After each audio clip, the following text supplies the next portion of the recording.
जय श्री कृष्णा दोस्तों। अष्टावक्र गीता के दूसरे प्रसंग में हम लोग आगे बढ़ते हैं। राजा जनक इस व्याख्यान में आत्मा और विश्व के बारे में बताएंगे। तो ये दोनों ही जो श्लोक हम लोग पढ़ने वाले हैं इस वीडियो में, इसकी व्याख्या बहुत ही गूढ़ होने वाली है। तो इन दोनों ही श्लोकों की व्याख्या को समझने के लिए आप लोगों को अंत तक बने रहना होगा और इसके विषय में आप लोग अपनी टिप्पणी अवश्य दीजिएगा। तो चलिए प्रारंभ करते हैं। ध्यान पूर्वक सुनिएगा इन दोनों ही श्लोकों के व्याख्यान को। राजा जनक आगे कहते हैं, सशरीरमिदं विश्वम न किंचिदिति निश्चितम शुद्ध चिन्मात्र आत्मा च तत्कस्मिन् कल्पनाधुना।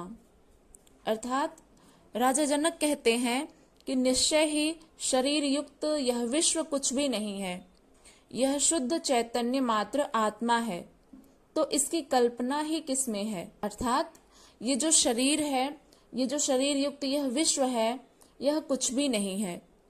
क्यों? क्योंकि हम लोग पढ़ते हुए आ रहे हैं, राजा जनक कहते हैं और ऋषि अष्टावक्र जी कहते हैं कि ये जो विश्व है इसको हम चैतन्य आत्मा कह सकते हैं। इसका कोई स्वतंत्र अस्तित्व नहीं है, यह शुद्ध चैतन्य मात्र आत्मा ही है। आत्मा निराकार है, उसी की साकार अभिव्यक्ति यह विश्व है। अतः यह आत्मा से भिन्न नहीं है, बल्कि आत्मा ही है, ऐसा मुझे निश्चय हो चुका है। इस प्रकार से वक्तव्य देते हैं राजा जनक। तो ऐसा क्यों कहा गया है कि ये जो जगत है वो चैतन्य आत्मा है? क्योंकि यह जो मूल तत्व है, जो ये चैतन्य आत्मा है, वो जो मूल तत्व है, सृष्टि के आरंभ में वह निराकार, असंभूत और अव्यक्त अवस्था में था।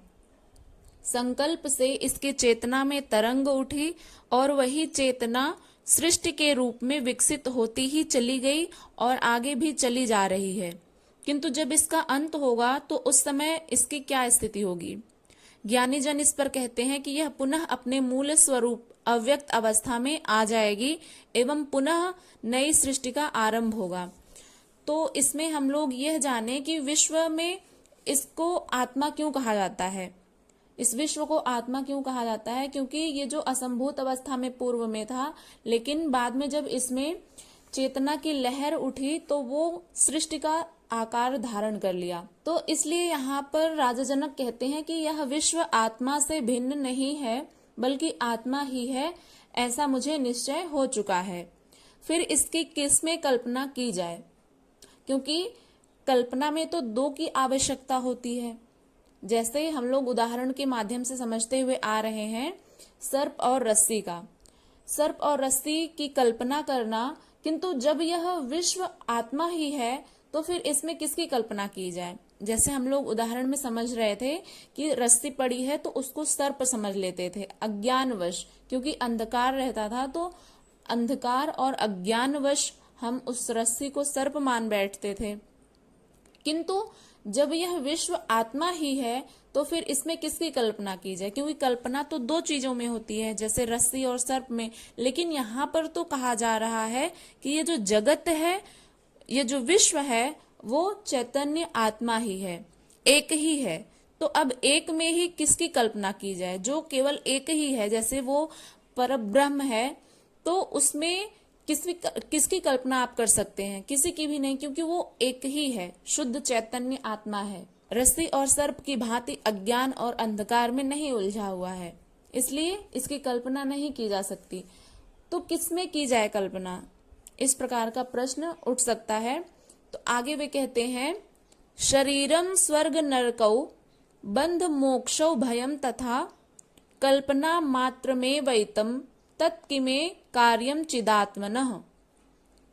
अर्थात यह शरीर स्वर्ग नरक बंध मोक्ष व भय कल्पना मात्र ही है, उससे मुझ चैतन्य आत्मा का क्या प्रयोजन है? कहने का भाव यह है कि ये जो शरीर है, स्वर्ग नरक बंधन मोक्ष और भय, ये सब कल्पना मात्र ही हैं, उससे मुझ चैतन्य आत्मा का क्या प्रयोजन है?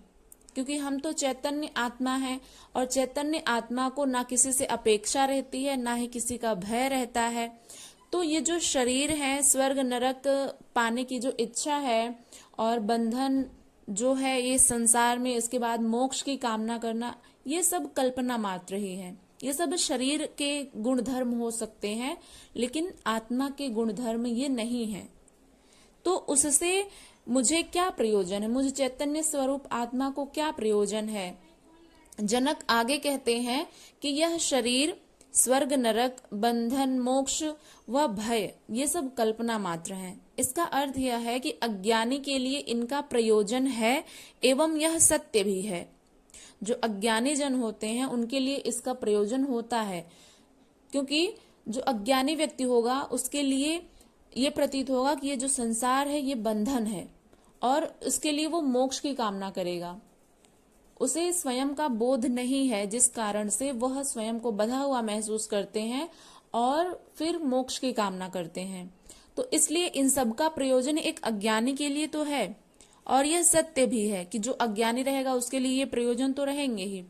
लेकिन अज्ञानी चूंकि अहंकारवश शरीर में ही जीता है, शरीर में ही मरता है, अहंकार के कारण वह कर्ता भी है, भोक्ता भी है। जबकि अष्टावक्र जी कहते हैं कि ना तो तुम कर्ता हो और ना ही भोक्ता, क्योंकि कर्ता वही होता है जिसमें कर्तापन से अहंकार आ जाता है। तो कर्ता केवल वो परमात्मा है। इसलिए यहाँ पर अहंकार के कारण कर्ता भी हो जाता है मनुष्य, भोक्ता भी हो जाता है। वह अपने कर्मों का फल भी भोगता है, क्योंकि वो स्वयं को कर्ता मान रहा है। तो जब वो स्वयं को कर्ता मान रहा है तो उसके कर्मों का जो परिणाम होगा उसके लिए उसे भोक्ता भी बनना पड़ेगा। इसलिए वह अहंकार के कारण ही वह कर्ता भी बन जाता है और भोक्ता भी बन जाता है। शरीर में ही जीता है और शरीर में ही मरता है। इसलिए मन के उपस्थित रहने से उसे स्वर्ग नरक की अनुभूतियां भी होती हैं। वह बंधन में भी है, जिससे बार बार जन्म लेना पड़ता है।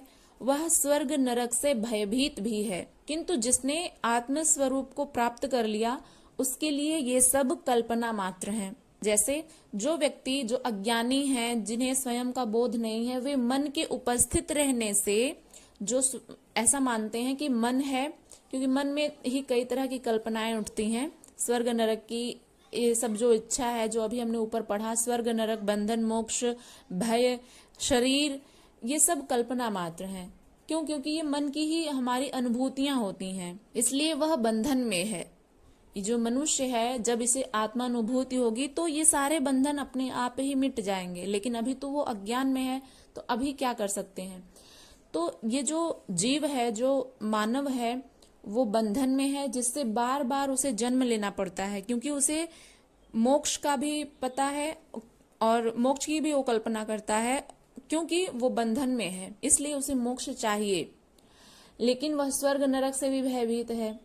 किंतु जिसने आत्म स्वरूप को प्राप्त कर लिया, जिसे स्वयं का बोध हो गया, जैसे राजा जनक आदि ज्ञानी जन को हुआ था, उनके लिए ये सब कल्पना मात्र है। लेकिन मुझे ऐसा लगता है कि एक ज्ञानी व्यक्ति को कल्पना की भी आवश्यकता नहीं है, क्योंकि व्यक्ति उन्हीं चीजों की कल्पना करता है जिनकी वो चाह रखता है, जिसे उसके जीवन में जिस चीज की आवश्यकता होती है या फिर जिस चीज की कमी होती है, उन्हीं चीजों को वो कल्पना करता है, कल्पना के रूप में देखता है, फिर उनको बनाता है, उनकी तरफ आकर्षित होता है। तो ये जो कल्पना है ये भी अज्ञानी के लिए ही शायद ठीक बैठे, लेकिन अब यहाँ पर लिखा है तो पढ़ना ही है। तो यहाँ पर राजा जनक कहते हैं कि जिसने आत्म स्वरूप को प्राप्त कर लिया उसके लिए ये सब कल्पना मात्र हैं। इसी तरह की नॉलेजेबल वीडियोस देखने के लिए आप यदि हमारे चैनल पर नए हैं तो इसे सब्सक्राइब करके बेल आइकन को प्रेस कर लीजिएगा, ताकि आने वाली हर वीडियो की नोटिफिकेशन सबसे पहले आप तक पहुंचे।